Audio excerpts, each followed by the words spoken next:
Alright guys, I know y'all looking at this video like, what happened to his hair, girl? I told you I was gonna get rid of it and I feel so liberated. So I am no longer giving you guys, at this current moment, I'm no longer giving you guys Afro-Jewish lushness and curls. Right now I'm giving you Mexican cartel, prison system, locked up raw, A&E.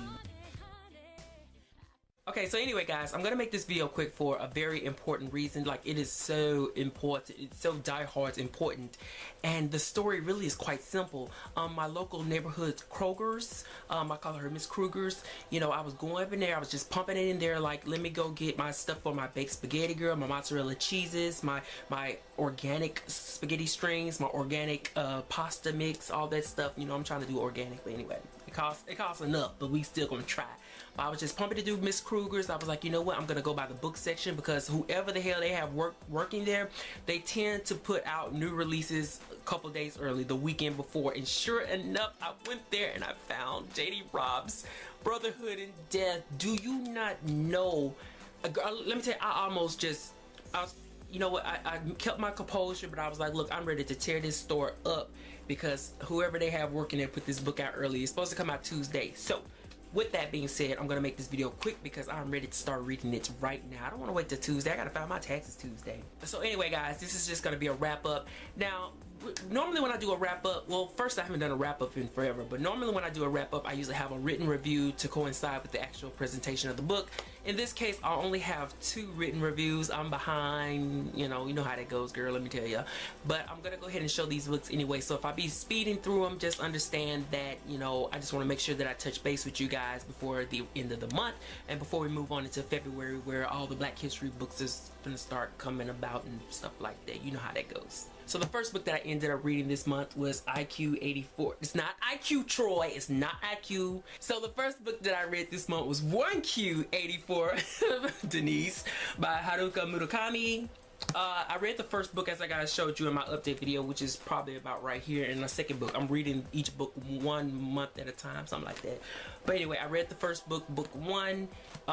Thoroughly enjoyed it. You know, as many times as you try to go into this book trying to understand exactly what genre the book is, you really would not capture the actual, you know, definition of the book without having read it. And for me, I was just gonna go ahead and just blanket the statement by saying that it is a surreal experience. So we'll put it genre surreal, meaning it contains every goddamn thing available thrown into one punch bowl with a shot of liquor and Hennessy or something like that. But the book is told through 2 different perspectives, and the first one is through a Japanese woman named Io. It's Io Mame. Some Japanese names, girl, like, they just have to make it so difficult. It's or having studied Japanese, it's Io Mame. Io Mame. Lord have mercy, Jesus. But anyway, the other protagonist is a Japanese man named Tingo, which is a lot easier to pronounce. Anyway, these 2 narratives, like I said, I think I said at this point, they alternate between the 2. And like I said, it's a total surreal experience. Like, there is so much that can be said about this book. But what I'm going to do instead is link to you guys to my written thoughts of the first book down below. You can check down below and not spend so much time talking about it on this video, because for one thing, it will take forever and a day to even get into. But I thoroughly did enjoy reading the first book, and I can't wait to read the second one. The most important thing I do want to point out for anybody who is interested in this book is go into it with an open mind and just have no expectations of what you believe you're going to get out of this book, because chances are you're not going to get it. And the best thing for you to do is just go in there, like I said, with the open mind, and just accept Murakami's work for what it is, because it's just not gonna, I'm giving y'all a hand here, like, I don't know what the hell else I can say. Secondly, I read Revival by Stephen King, and let me tell you, revival is the right word for my experiences and my talks with Stephen King at night, because I stopped reading Stephen King for like a year after Mr. Mercedes and that Richard Bachman book. What was it called, girl? The Running Man. Basically, I got tired of some of the racist and homophobic slurs that Mr. King sort of unnecessarily uses a lot of times in his book. Like, that shit just get on my damn nerves sometimes, because it's not necessary to me.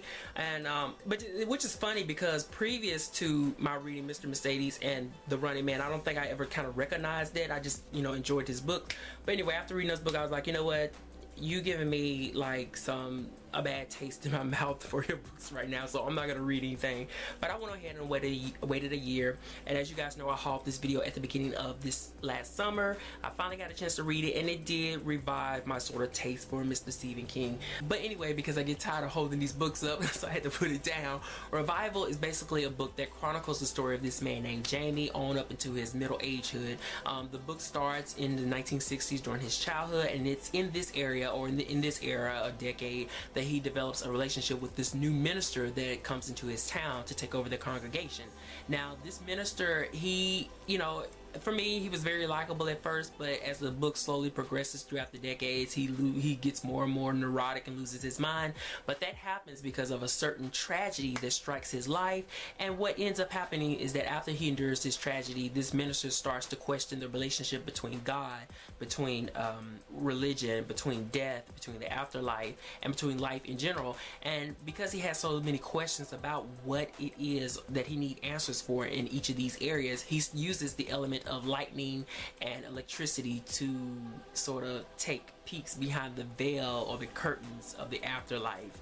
That is as vague as I can put it, but let me just tell you, I did enjoy the book. Really, when I was reading the book at the very beginning, when Stephen King was going into the life of Jamie, I felt like somebody else was writing the book. It was that engrossing for me to read about Jamie's childhood. But then it was toward the end when you really get into what are more commonly or traditional Stephen King elements regarding, you know, the supernatural, that I was like, okay, this is Stephen King stuff, because it was cool, but it was just like that. It was cool. That was just it. But in any regards, you can click on my link below to my actual written review to see more about what I thought about the book. But in any case, I did sort of find myself liking Stephen King again. He used the N-word one time in his book, and I will say, like I wrote in my blog, it was in some I don't want to say appropriate, it was in some plausible context, we'll put it that way. So these next books, they shouldn't be so much of a surprise because I just hauled them. So, and these are the books that I haven't wrote any written reviews on, so I'm just gonna kind of just show you guys and speak just a little bit about them while I move forward. Can I make this video 2 minutes short? But anyway, I did read Incidents in the Life of a Slave Girl by Harriet Jacobs. I got tabs all over the damn place for this book, and really this is one of those books when you try to go into writing a review for, or your thoughts for, that you can really jump off from any area. So what I decided that I was gonna do, and some people might find this annoying, I know that some people get annoyed by this kind of stuff, but I'm just gonna answer the questions in the back of the book on a blog post. So you guys, if you want to be on the lookout, I'll update that whenever it gets done, and it'll be in the comment section. But I will say I did rate this book 5 stars. Amazing book. I wish I could speak more about it, but I really prefer to get my written thoughts out first before I actually, you know, talk about it on the video. And next, I finished Kevin Kwan's China Rich Girlfriend. Yeah,